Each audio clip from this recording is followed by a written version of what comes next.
Who are you? It seems like a simple question. You have a name, a body, a history. You have thoughts, feelings, memories that feel uniquely yours. There seems to be a continuous thread, a core self that persists through time, from childhood memories to present experiences, looking towards the future. But what is this self? Where does this persistent sense of I come from? Is it a fixed entity, a soul, a stable core residing somewhere within? Or is it something more fluid, a story we tell ourselves, constantly constructed and reconstructed from the fragments of our experience? Consider your memories. They feel like direct recordings of the past, defining moments that shaped who you are today. But how reliable are these memories? Are they objective truths, or interpretations colored by later events, emotions, and even suggestions from others? And what about your thoughts, your beliefs, your desires? How many of them truly originate from within, and how many are echoes of your upbringing, your culture, the media you consume, the people you interact with? Can you clearly distinguish your own authentic voice from the chorus of external influences that constantly shape your inner world? The quest to understand the nature of the self, the formation of identity, the role of memory, and the line between internal thought and external influence is one of the deepest inquiries we can undertake. It challenges our most fundamental assumptions about who we are. Today, we explore the intricate landscape of the inner world. How do humans perceive their self and form a sense of personal identity? What role do memory and the ability to distinguish internal thoughts from external influences play in this self-perception? Neuroscience, psychology, and sociology offer fascinating perspectives on the construction of the self. The neurological basis of self.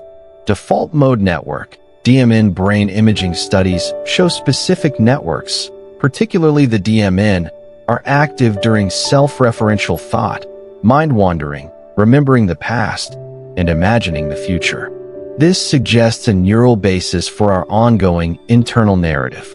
Body awareness. Interoception, our sense of self, is deeply tied to our physical body. Brain regions processing bodily sensations, interoception, contribute to the feeling of being an embodied self, distinct from the environment.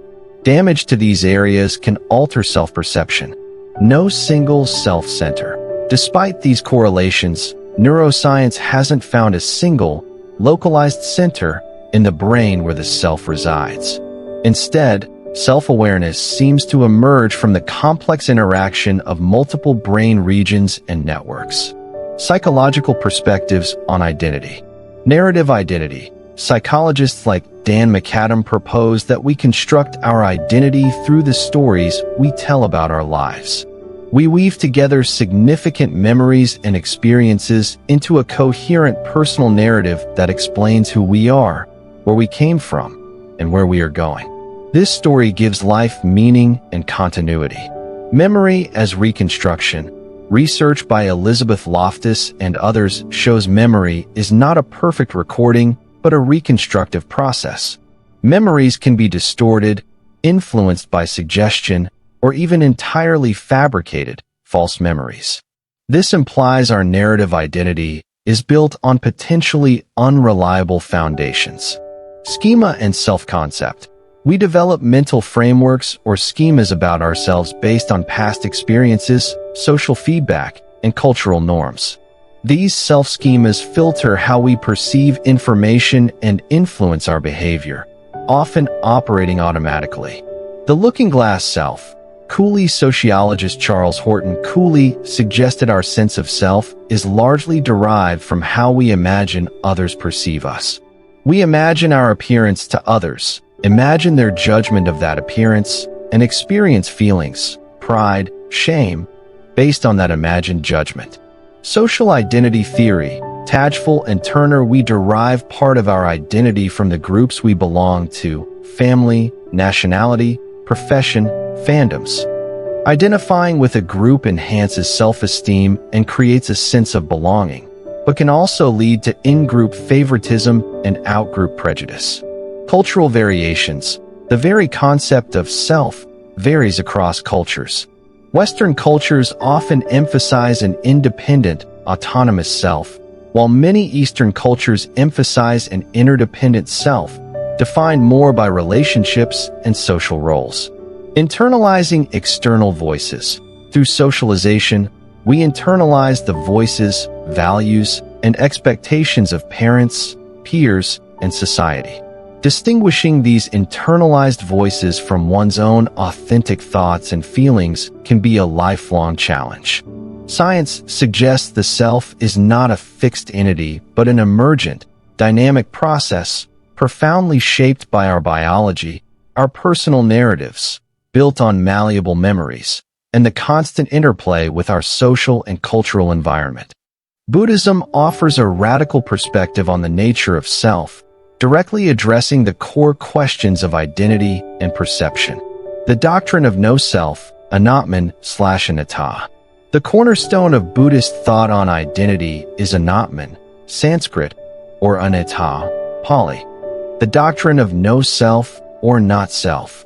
This doesn't mean we don't exist conventionally, but that there is no permanent, independent, unchanging soul or core entity that constitutes a self.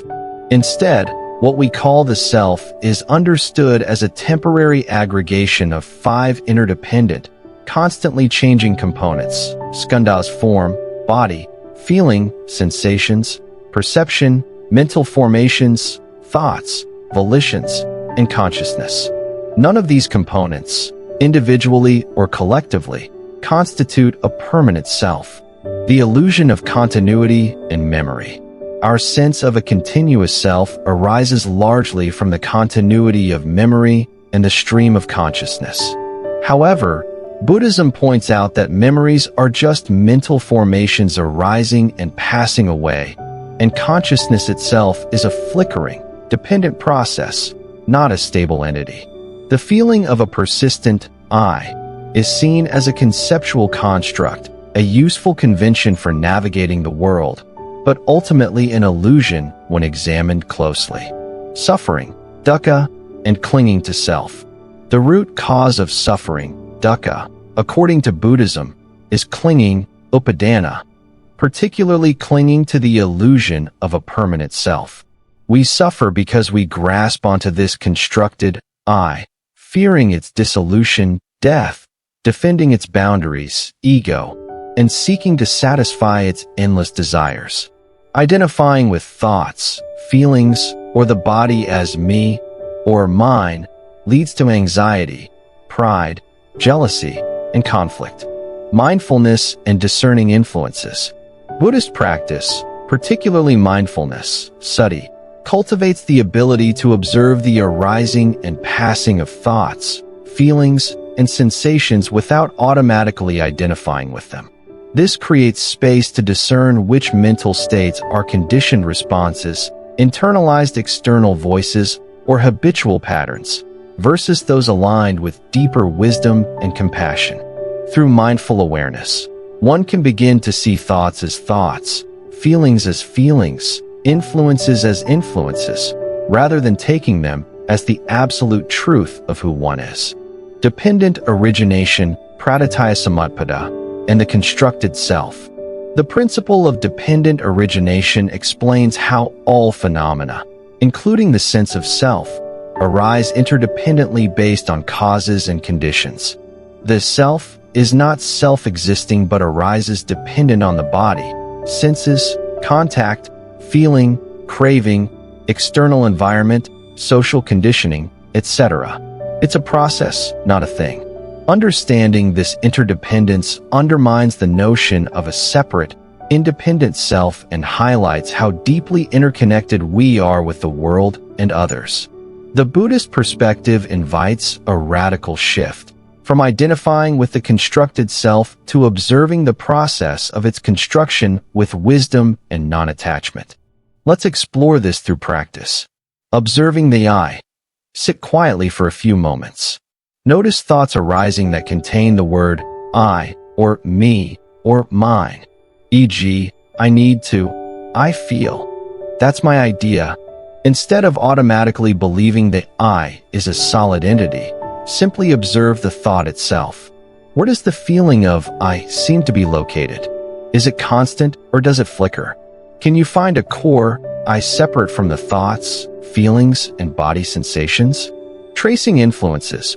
Bring to mind a strong belief or opinion you hold. Gently inquire, where did this belief come from? Did you arrive at it through direct experience and investigation, or did you absorb it from family, friends, culture, or media? Can you distinguish the layers of influence from your own direct knowing? Practice holding the belief a little more lightly. Mindful memory recall. Recall a specific memory, perhaps one that strongly defines a part of your identity. As you recall it, notice not just the content, but the feeling of the memory. Notice any emotions attached. Recognize that you are experiencing the memory now, not the original event. Can you observe the memory as a mental object arising in the present, without getting lost in the story or solidifying it as your absolute identity? These practices help loosen the identification with a fixed self and cultivate a clearer awareness of the constructed, impermanent nature of our inner experience. The sense of self, so intimate and seemingly solid, appears upon closer inspection to be a complex, dynamic, and perhaps even illusory construct. Neuroscience reveals its dependence on intricate brain processes. Psychology highlights the power of narrative and the fallibility of memory. Sociology underscores the profound influence of our social environment. Buddhism offers a path to directly investigate this construction through mindfulness and wisdom, suggesting that liberation from suffering lies in seeing through the illusion of a permanent, independent self and recognizing our interdependent nature. Understanding how our identity is shaped by memory and external influences doesn't negate our lived experience, but it can free us from rigid self-concepts and the suffering caused by clinging. Can we learn to navigate the world using the conventional sense of self without being imprisoned by it? Can we cultivate the discernment to distinguish authentic inner knowing from internalized conditioning? Can we hold our personal stories and memories with both appreciation and lightness, recognizing them as part of our journey, but not the ultimate definition of who we are?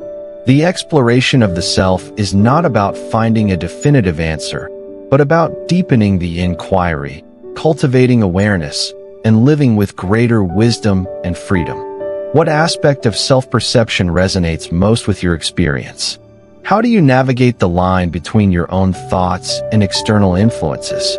What practices help you cultivate self-awareness? Share your insights and experiences in the comments below. Let's continue exploring the fascinating landscape of the self together.